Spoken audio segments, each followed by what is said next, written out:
bear this burden alone. In my distress, He kindly will help me. He ever loves Him, care for His own.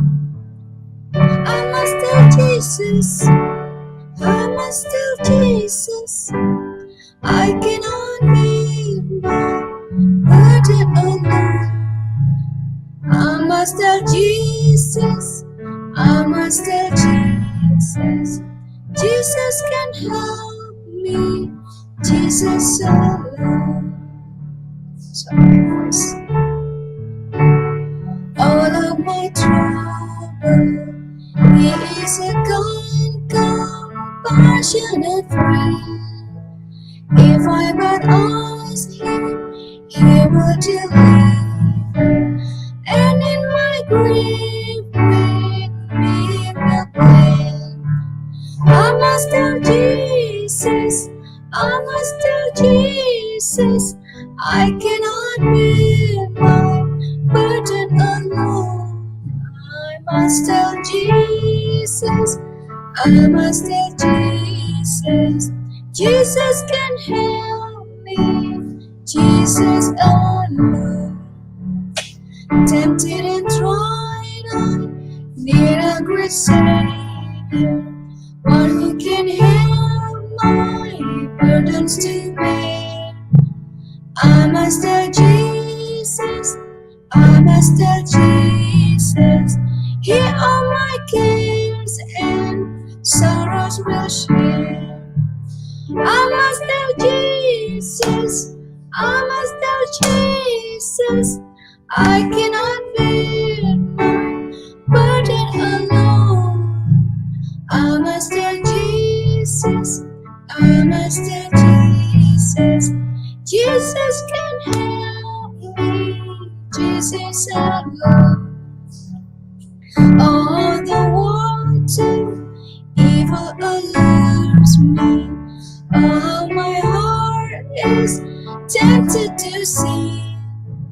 I must tell Jesus, He will enable over the wall the victory to win. I must tell Jesus, I must tell Jesus, I cannot bear my burden alone. I must tell Jesus, I must tell Jesus, Jesus can help me, Jesus alone. Hanya kepada Yesus kita mengadu. Tak hanya kepada Yesus pula kita memberikan burden kita. Hanya kepada Tuhan. Oke teman-teman, saya akan bawakan kali ini topiknya A Good Servant of Christ Jesus. A good pelayan terbaik Yesus Kristus. Ada di buku Timotius pertama, saya share screen ya. Timotius pertama bab 6 ayat 6-12. Oke. Bahasa Indonesianya di verse 6. Dengan memberitahukan semua ini kepada saudara-saudara kita, engkau akan menjadi pelayan yang baik bagi Yesus Kristus, terdidik dalam perkataan iman dan pengajaran yang baik yang telah engkau ikuti selama ini.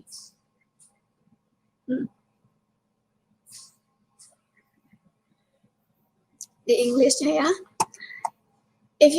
If you instruct the brethren in these things, you will be a good minister of Jesus Christ, nourished in the word of faith and of the good doctrine which you have carefully followed. Seperti Anda lihat di sini, good. Ini ada keterangannya ya. Nanti kita akan ke sana. Apa itu good minister? Jadi saudara-saudara, hal-hal seperti yang akan saya bawakan ini, itu harus kita beritahukan kepada semua saudara-saudara kita untuk menjadi pelayan yang baik. kita harus memberitakan hal-hal ini, ya. Maka kita akan menjadi pelayan yang baik bagi Yesus Kristus, terdidik dalam perkataan iman dan pengajaran yang baik yang telah kita ikuti selama ini.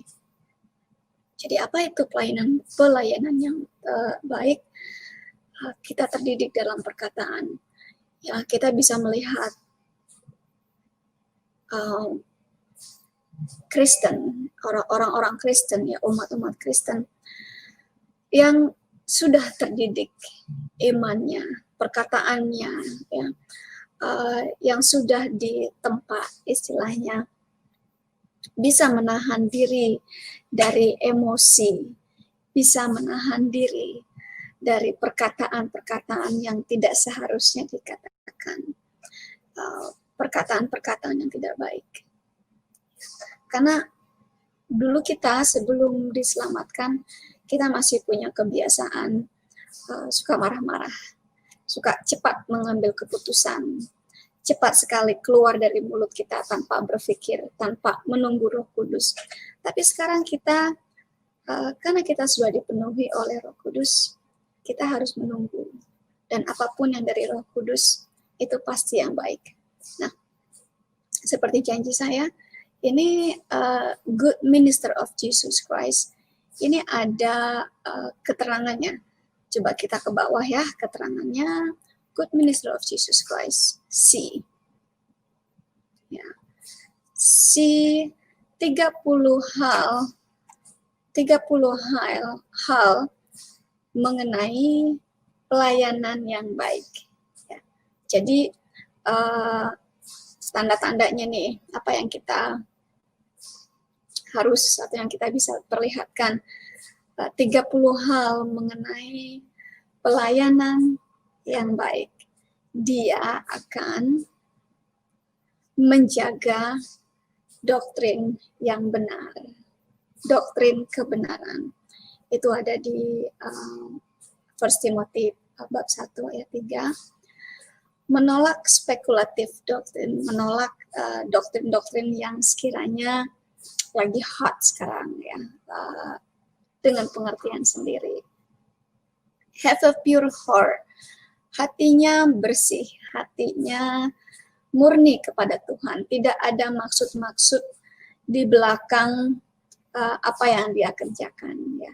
Tidak ada maksud, misalnya maksud memamerkan harta, memamerkan karunia-Nya, atau mungkin memamerkan diri sendiri.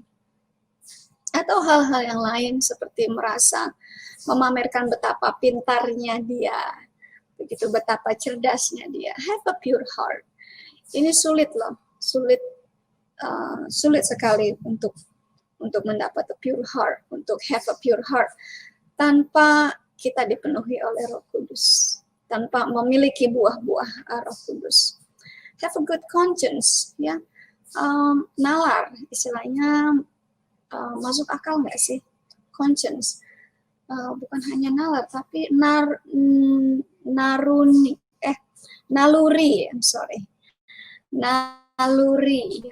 naluri yang baik. Genuine faith, iman. Faithful to the calling, be faithful to calling. Maksudnya gini, Tuhan memanggil kita masing-masing dengan panggilan yang berbeda. Ya, satu orang dipanggil sebagai pengajar, satu orang dipanggil sebagai penyembuh, satu orang dipanggil sebagai pendeta, sebagai evangelis, dan panggilan-panggilan lainnya. Ya, kita harus setia dengan panggilan tersebut. Kalau panggilan saya adalah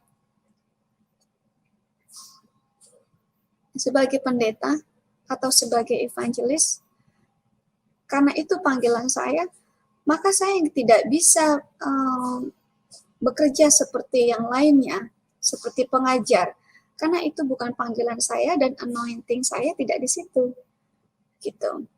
Jadi apa panggilan Anda? Kalau panggilan Anda sebagai apologetik, maka bekerjalah sebagai apologetik. Ya. setia dengan pelayanan Anda. Setia dengan pelayanan Anda. Saya tidak bisa seperti apologetik yang lainnya, karena saya panggilannya bukan ke situ. Gitu. Kalau saya ingin misalnya seperti Billy Graham, ya mungkin panggilan saya bukan ke situ, mungkin belum dipanggil ke situ. Jadi bekerjalah, setialah menurut panggilan kita. Be saved from sin, ini sudah pasti ya. Kita harus selamat dulu sebelum kita bisa melakukan hal-hal ini. Kita harus selamat dulu. Bagaimana kita selamat dari dosa? Yaitu dengan menerima Yesus Kristus sebagai juru selamat kita.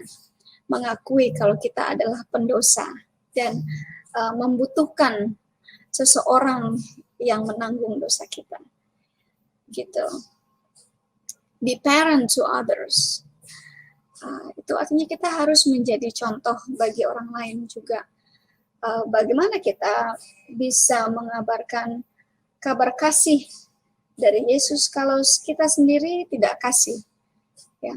Kita harus menjadi contoh, perlakuan kita harus menjadi contoh, apa yang kita ucapkan juga harus bisa menjadi contoh bagi yang lainnya. Ingat, seorang anak itu merekam sepenuhnya apa yang orang tua kerjakan, ya. Seperti halnya juga orang-orang di luar itu merekam sekali perbuatan kita, tingkah laku kita, perkataan-perkataan kita, itu direkam oleh mereka. Janganlah apa yang kita perbuat, apa yang kita bicarakan, omongan yang keluar dari mulut kita, menjadi batu sandung bagi teman-teman lainnya yang masih belajar, yang baru saja menerima Kristus. War a good warfare, yang ke-9. Maaf ya saudara-saudara, begitu Anda masuk menerima Kristus, Anda sudah berperang. Anda sudah berperang melawan kejahatan, melawan roh jahat, melawan si jahat. Kenapa? Karena kita yang selalu iblis, kita yang sudah menerima Kristus adalah orang-orang yang sudah keluar dari belenggu iblis. Nah, tentu saja iblis akan terus ingin memasukkan Anda ke belenggunya kembali, ya. Misalnya dengan situasi atau dengan circumstances di luar situasi keadaan Anda. Misalnya orang tua yang selalu pressure Anda, ya, ditekan untuk kembali kepercayaan yang sebelumnya. Anda dibully di sekolah misalnya, di lingkungan sekitarnya, bahkan Anda diolok-olok, ya, karena sebagai Kristen. Itu adalah perang kita. Perang kita bukan perang karena daging dan darah, tapi perang dalam roh, ya. Perang di dalam hati kita, perang di dalam batin kita, perang di dalam jiwa kita. Kita harus bisa menolak diri kita sendiri. Gitu. Kita harus bisa deny yourself, istilahnya, menolak keinginan daging diri kita sendiri. Gitu. Yang ke-10, berdoa dan give thanks. Pray and give thanks for all. Kita harus senantiasa berdoa dan selalu berterima kasih atas segalanya. Ya, meskipun dalam keadaan yang tidak enak, misalnya belum dapat kerja, maka yang harus kita ucapkan adalah, terima kasih Tuhan, Engkau sudah membukakan pintu kerja untuk saya. Meskipun saya belum mengalaminya, tapi saya percaya bahwa saya sudah dibukakan kerja oleh-Mu, bahwa Engkau sudah mempersiapkan sesuatu pekerjaan yang luar biasa untuk saya. Begitu. Dan tetap berdoa, Tuhan, bukakan pintu peluang untuk saya. Bukakan pintu penghasilan untuk saya. Bukakan pintu untuk saya bisa melayani. Gitu, terus berdoa. Oh Tuhan, saya berdoa untuk teman-teman saya yang masih Islam, yang masih dalam belenggu Islam, agar Engkau membebaskan mereka, agar Engkau menyelamatkan mereka, agar Engkau menyentuh mereka. Karena teman-teman, kita tidak bisa memilih Tuhan, tapi Tuhan yang memilih kita. Seberapapun usaha kita untuk memilih Tuhan, tidak bisa. Ya, kita harus menunggu Tuhan. Itu yang ke-10. Pray and give thanks for all.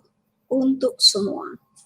Ya, dibilangnya for all, bukan untuk for something or for a few things. Lead a quiet and peaceable life. Ya. Di sini maksudnya lead a quiet and peaceable life. Ya, kita harus bisa berdamai. Hidup kita harus damai. Quiet, istilahnya tidak mengombar-ngombarkan siapa diri kita. Benar nggak sih bahasa Indonesianya? Tidak exposing diri kita, tidak membangga-banggakan, berteriak-teriak siapa diri kita. Tapi peace, istilahnya berdamai. Bukan berarti nggak boleh bicara ya, bukan itu maksudnya. Maksudnya dari appearance kita aja, dari kehadiran kita aja, ya itu sudah berbeda, begitu loh. Kedamaian, hidup yang damai. Dan ingin berdamai. Itu susah kalau kita belum menerima Kristus. Itu peaceful life itu kayaknya nggak ada. Kita selalu bertarung dengan keinginan kedagingan kita sendiri. Tapi kalau kita sudah menerima Kristus dan kita sudah dipenuhi oleh Roh Kudus, itu akan lebih ringan ya, bukannya mudah, tapi lebih ringan karena kita sudah membiarkan diri kita untuk dikuasai oleh Roh Kudus, bukan lagi diri kita sendiri, begitu. Live godly and honest. Ya, ini yang harus kita perbedaan kita dengan mereka yang masih terbelenggu. Live godly and honest. Ya, kejujuran. Karena kita bertanggung jawab kepada Tuhan, langsung kepada Tuhan, bukan untuk diri kita sendiri. Ya, saya banyak terima, istilahnya teman-teman sharing ya, mereka di pasar itu yang masih Islam ya. Oke, tadi balik lagi ke nomor 12. Live godly and honest. Ya. Kita harus hidup takut kepada Tuhan. Bukannya takut kita akan ditempeleng oleh Tuhan atau kita akan dipenggal kepala kita oleh Tuhan. Ya. Tapi takut akan balasannya. Begitu. Karena Tuhan itu ajaib sekali ya. Kalau kita salah dan kita tahu salah, ya, Roh Kudus biasanya membiarkan kita sebentar. Nah, buat saya, kalau Roh Kudus itu meninggalkan saya, itu seakan-akan hampa buat saya. Satu hari, satu momen tanpa Roh Kudus itu buat saya hampa sekali. Hidup saya buat apa tanpa Roh Kudus, tanpa bimbingan Roh Kudus? Kalau buat teman-teman yang masih Islam, mereka tidak mengerti bagaimana hidup bersama Roh Kudus. Kita ada Tuhan kita sendiri yang membimbing kita setiap hari dan jujur, kejujuran. Kalau saya lihat-lihat nih ya, kejujuran adalah hal yang sangat sulit untuk kita temukan sekarang di dunia ini. Ya. istilahnya kejujuran saat ini adalah hal yang sangat sulit kita temukan di dunia ini. Kita dikelilingi oleh orang-orang masyarakat yang tidak takut akan Tuhan. Jadilah mereka tidak jujur. Kejujuran itu dimulai dari kita sendiri takut kepada Tuhan karena balasan tersebut. Begitu. Yang ke-13, meet the 16 qualification of bishop. Ini kalau Anda yang ingin menjadi bishop ya, menjadi gembala, nanti kita terangkan ada 16 qualification-nya, ada 16 syarat-syaratnya ya. Yang ke-14, behave as belonging to God. Kita ini milik Tuhan. Kita ini sudah dibeli oleh Tuhan dengan darah Yesus. Nah, dengan bilur-bilur Yesus, 39 bilur yang Yesus terima. Jadi kita harus berkelakuan seperti seseorang yang sudah menjadi milik Tuhan, yang sudah dibeli oleh Tuhan. Bagaimana? Kita harus patuh kepada Tuhan kita. Kita harus nurut kan patuh sama ya. Nurut, patuh. Kita harus melakukan apapun yang kita kerjakan itu untuk Tuhan kita. Karena kita ini miliknya. Begitu. Yang ke-15, hold the fundamental of truth. Itu sudah pasti ya. Kita harus memegang tinggi kebenaran. Kebenaran bukan kebenaran menurut diri kita sendiri, tapi kebenaran menurut firman Tuhan. Ya, kita juga harus yang ke-16 nih mengingatkan teman-teman, saudara-saudara akan 7 evils of the mystery of the iniquity. Nanti kita bahas itu. 7 kejahatan, ya, misteri kejahatan yang kita perbuat. Kita akan ke situ. Kalau kita ada waktu, kita akan ke situ. Kalau nggak ada waktu, kita akan lanjut untuk minggu depan. Remind brethren of truth. Kita harus selalu mengingatkan teman-teman kita, saudara-saudara kita. Ini yang susah. Kita harus selalu mengingatkan saudara-saudara kita akan kebenaran. Masalahnya, kadang-kadang saudara kita itu kalau diperingatkan, merasa dijudge. Oh, kamu menghakimi saya. Padahal bukan maksudnya menghakimi, tapi mengingatkan. Beda sekali antara mengingatkan dan menghakimi. Tapi buat orang-orang yang merasa, yang terlalu sensitif ya, sensitifnya terlalu kebangetan sensitif, istilahnya tidak bisa membedakan antara reminding dan judging. Begitu. Sebentar-sebentar ngomongnya, wah kamu menghakimi saya, kamu menjudge saya. Padahal maksud saudara yang lain itu adalah mengingatkan. Diingatkan, misalnya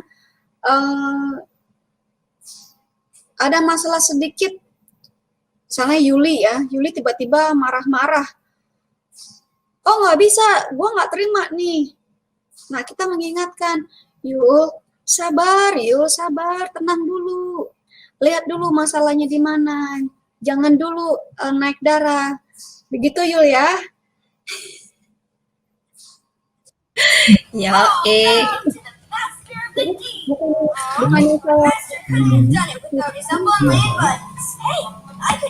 bukannya saya mau menghakimi, tapi mengingatkan. Begitu. Calm down, tenang dulu. Coba dipikirkan lagi.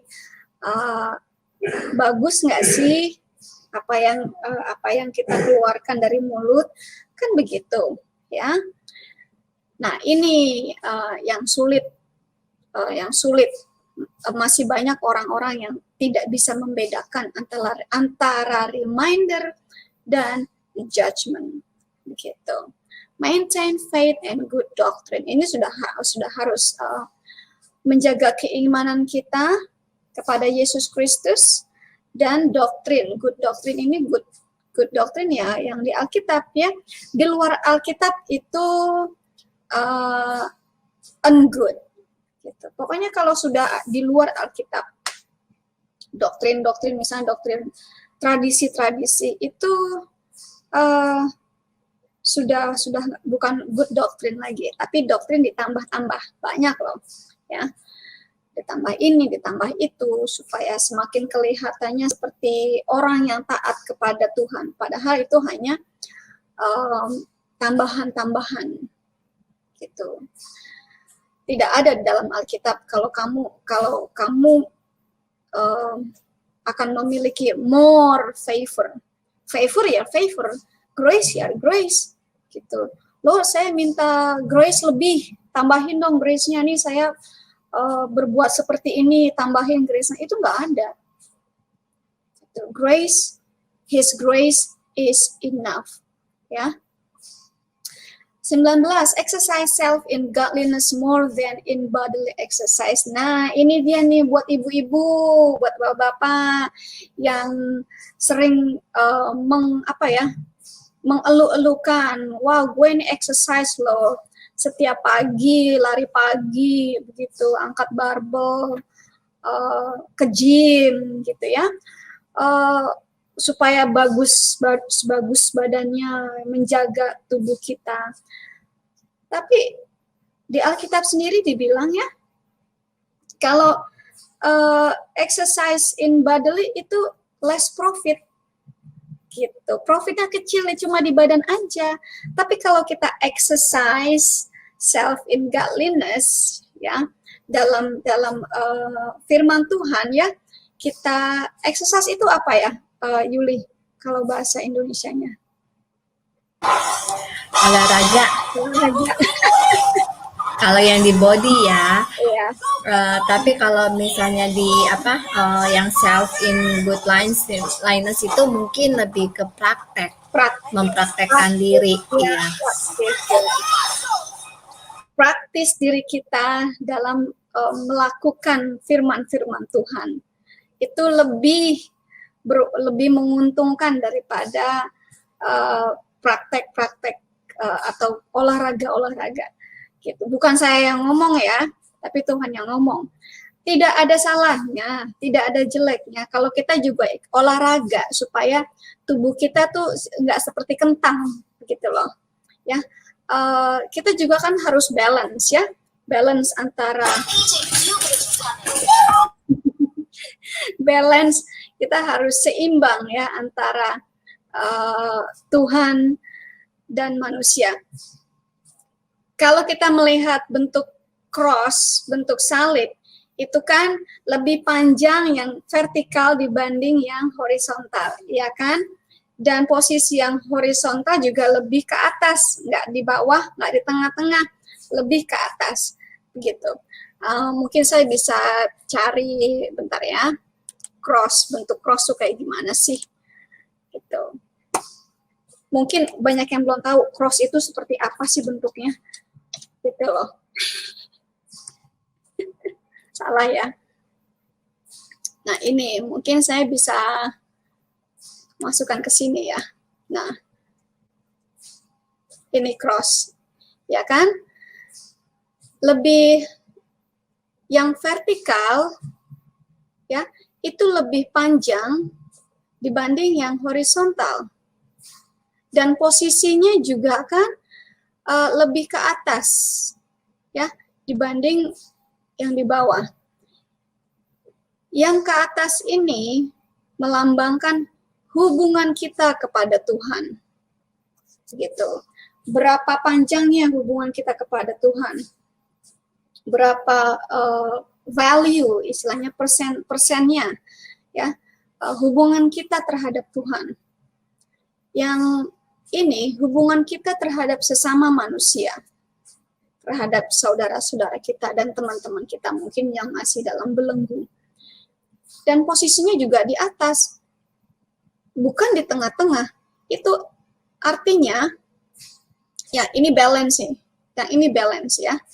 Itu artinya kita semua antara sesama, kita harus mengutamakan Tuhan dulu. Begitu. Tuhan dulu kita utamakan.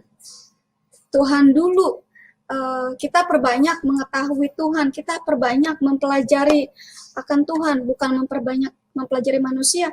Kita exercise lebih kepada Tuhan daripada exercise kepada sesama manusia. Begitu istilahnya. Mungkin penjelasan saya kurang panjang karena kita keburu-buru dengan waktu ya. Kita cuma punya waktu kurang dari 1 jam. Nah, itu tadi 19. Bisa dilihat dari 1 Timothy 4, ayatnya 7 dan 8. Labor and suffer reproach for Christ. Bekerja sengsara karena Kristus. Karena untuk Kristus. Siapa sih yang suka sengsara? Nggak ada yang mau sengsara. Nggak ada yang mau kita dikejar-kejar oleh tetangga sebelah. Nggak ada yang mau kita dibully terus. Nggak ada yang mau kita diusir oleh orang tua karena kepercayaan kita. Nggak ada yang mau kerja keras, labor ini kerja keras ini susah. Ya, apalagi yang tidak terbiasa kerja, tiba-tiba harus kerja keluar. Tiba-tiba harus kerja di panas-panasan. Tiba-tiba harus menginjili, ditimpukin mungkin, dikatain mungkin. Sepasar mungkin dikejar-kejar. Aduh, siapa yang mau? Tapi semuanya untuk Kristus, bukan untuk kita sendiri. 21. Attending to reading, exhortation, and doctrine. Bible study itu penting. Membaca Alkitab itu penting. Mempelajari ayat demi ayat itu penting. Bahkan kata demi kata itu penting. Mempelajari doktrin itu penting. Semuanya penting. Kenapa? Supaya kita terbentuk rohaninya, supaya kita terbentuk karakternya, menjadi karakter yang menyerupai Yesus Kristus.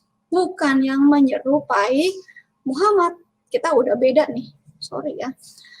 Make proper use of gifts. Nah, masing-masing individu itu memiliki karunia yang berbeda.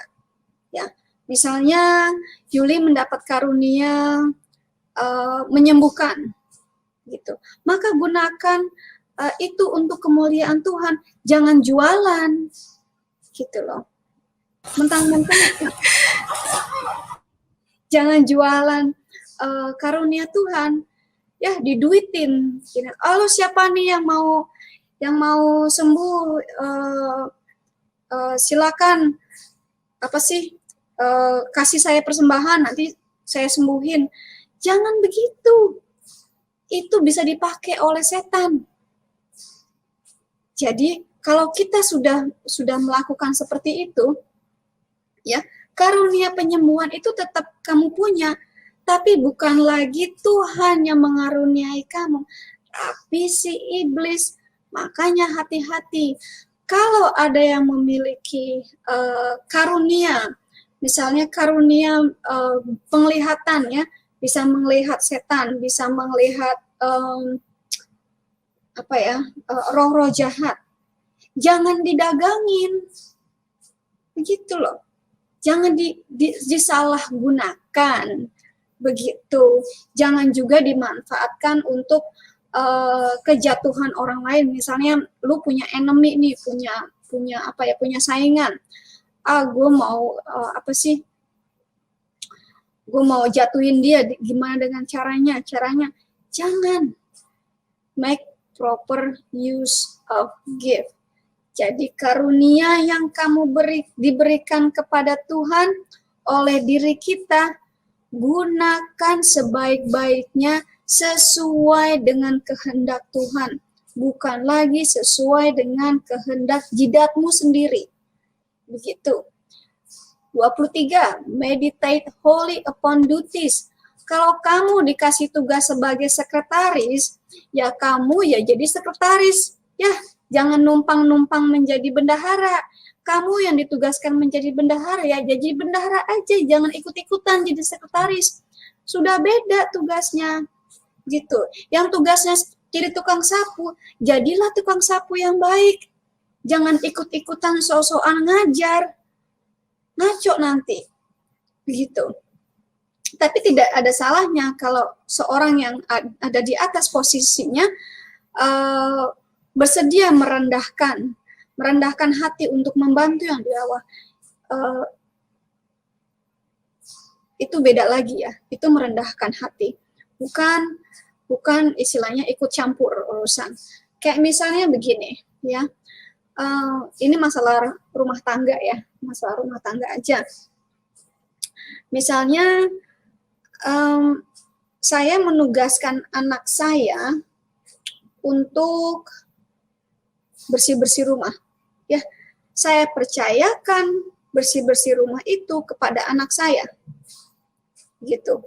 Nah, kerjaan anak saya yang cowok, misalnya bersihin kebun, maka dia kerjakan sesuai apa yang ditugaskan. Ya, jangan ikut-ikutan. Mama, saya mau di kebun aja sama si adek. Si adek juga bilang, mama, saya mau di bersih-bersih rumah aja kayak si kakak. Jangan begitu. Tugas yang sudah diberikan kepada kita, kerjakan dengan sepenuh hati. Gitu.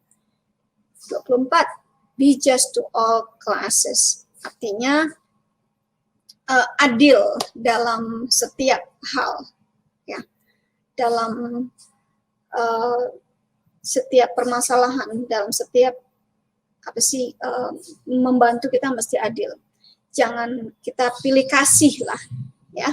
25 self pure. Itu balik lagi dengan honest ya. Kita mesti pure, kita mesti inilah diri kita sendiri. Saya nggak mau jadi seperti orang lain. Jadilah diri kita sendiri. Nah, kalau menjadi diri kita sendiri aja itu sudah sulit, gimana mau jadi seperti orang lain? Ya. Jangan separuh-separuh, self pure, jadilah penuh, ya, penuh diri sendiri. Sampai sekarang pun masih banyak yang mencari-cari siapa sih diri saya ini, ya. Bukan berarti orang yang sudah menjadi Kristen berpuluh-puluh tahun mengerti siapa sih dirinya itu, begitu. Itu perlu penanaman, perlu belajar Alkitab, perlu pelajaran panjang. Be content with life, bersyukur dengan apa yang kita miliki, be content with life. Ya, kalau saya cuma bisa hidup seperti ini, bersyukur. Tuhan, terima kasih. Engkau sudah memberikan saya hidup seperti ini. Kalau kita sudah berterima kasih dengan apa yang kita miliki, maka Tuhan akan memberikan lebih. Tapi kalau kita komplain terus, aduh ini gimana mau makan sehat ya, nasi ada, beras ada, kompornya nggak ada gasnya, mau masak pakai apa dong? Komplain terus sama suami, komplain terus sama Tuhan. Yang ada suami juga akan kesel. Sama halnya dengan Tuhan. Ya udah lu urus aja diri lu sendiri. Kalau lu nggak mau gue urusin, ya udah lu urus diri sendiri. Wah, kalau udah gitu mah udah jangan sampai ke situ deh. Ya, janganlah. Kita nih orang yang beriman, yang sudah diselamatkan, bersyukur, harus selalu bersyukur. Ya, abstain from fleshly lust. Ini dia nih. Kita kan banyak keinginan pribadi ya, namanya juga kita masih punya daging dan darah, punya keinginan pribadi, misalnya hal-hal yang kotor misalnya ya, hal-hal yang kayak perzinahan, najis, hal-hal pengen ngomong kotor, pengennya aduh kalau ngelihat cewek tuh pengennya gimana gitu ya, tiba-tiba ada yang berdiri gitu. Nah, itu kita mesti jaga hal-hal seperti itu. Ini hal-hal yang seperti ini ya, kita mesti bersihin lagi diri kita. Bersihin diri kita dengan apa? Dengan membaca firman Tuhan. Follow fruits of the Spirit. Apa sih Spirit? Fruits of the Spirit itu ya, ada kasih, ada sabar, ya, ada konten. Gitu. Fight the fights of faith and lay hold of eternal life. Hidup itu berjuang. Hidup itu nggak mudah. Bersama Kristus itu nggak mudah. Kita berjuang terus. Kita istilahnya non-stop kita war dengan dunia. Gitu loh. Live blameless before God and true to all men. Ini peringatan nih buat teman-teman pendeta ya. Kita harus hidup bersih. Tidak ada orang yang, jangan sampai ada orang yang bisa menuding kita dengan perbuatan-perbuatan yang tidak senonoh. Ya. Kita harus bersih. Kita harus istilahnya apa ya bahasa Indonesianya, Yul?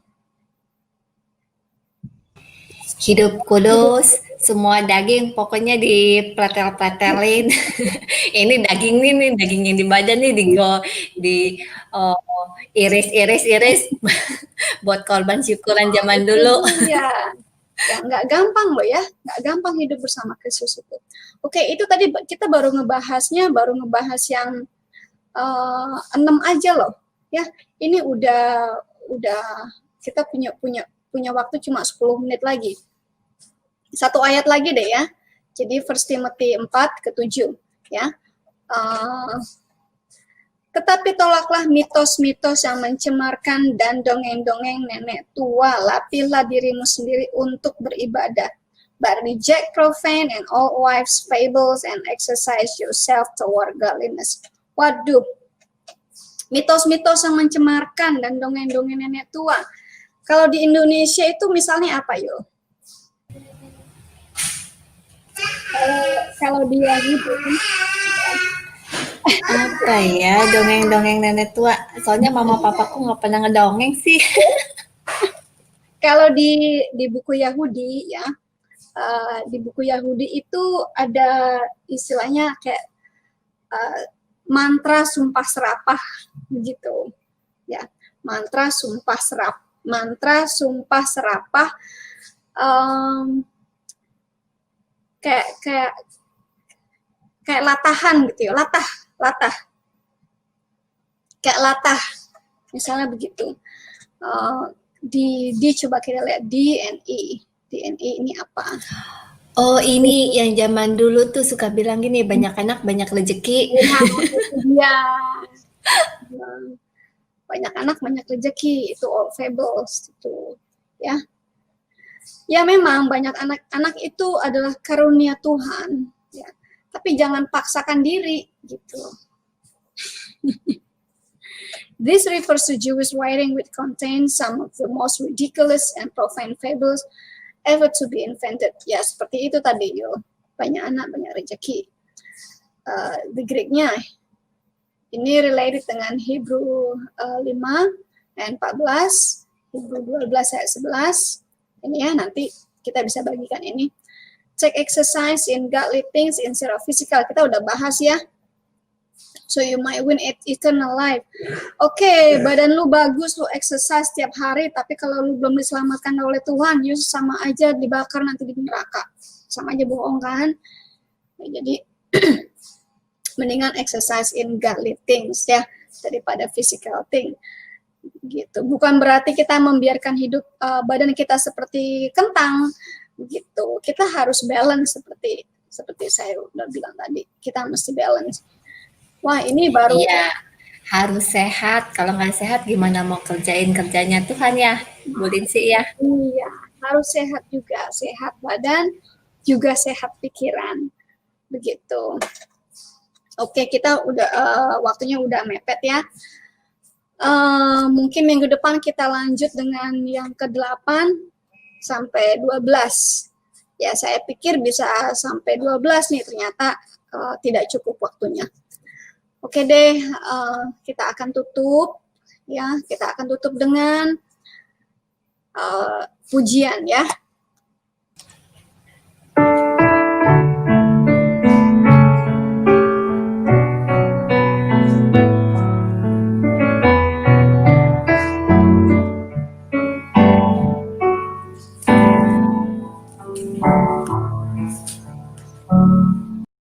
Jesus, I love thee. I know thou art mine. For thee all the fullness of sin resound. My grace is radiant, my Savior above. If ever I'm loving my Jesus, this now. I love thee because thou hast first loved me and purchased my pardon on Calvary's tree. I love thee forever. The dawn's on thy brow. If ever I love thee, my Jesus, is now.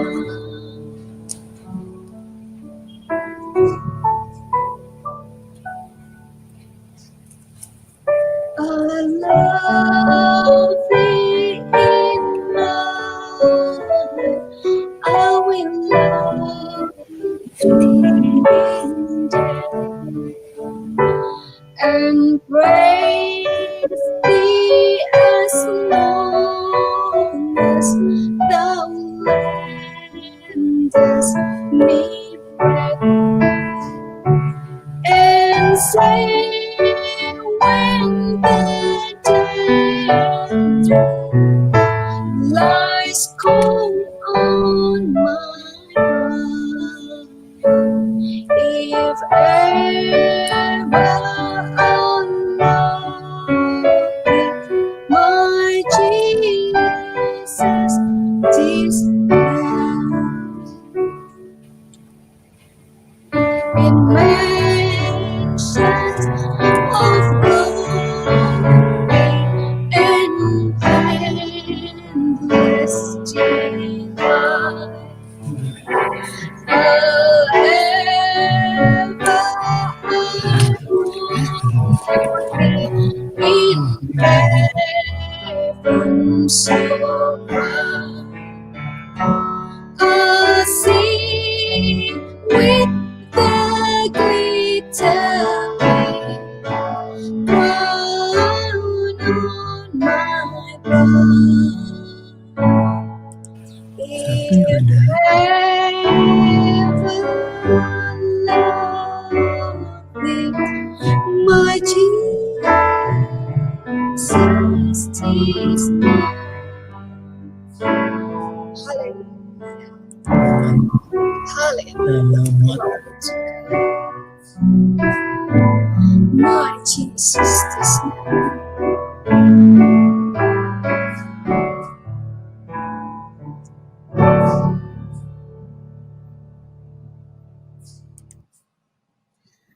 Bapakku yang di surga, kami berterima kasih atas kehadiran Engkau. Terima kasih Bapakku, Engkau telah menjadikan hal ini sesuatu yang berkah menjadikan pertemuan kami berkah kepada mereka yang menyimak. Gimana ya? Ini lebih mahal. Sesuatu yang berkah untuk mereka yang mendengarkan dan menjadikan sesuatu yang berkah juga kepada kami. Terima kasih Bapak. Terima kasih atas kehadiran Engkau. Terima kasih Engkau mengkuduskan kami di dalam darah-Mu. Dalam nama Yesus, amin. Oke deh Yuli, kita udahan. Ada bekas, ada Bukan yang ini lah. ada Lanjut lagi di tempat lain.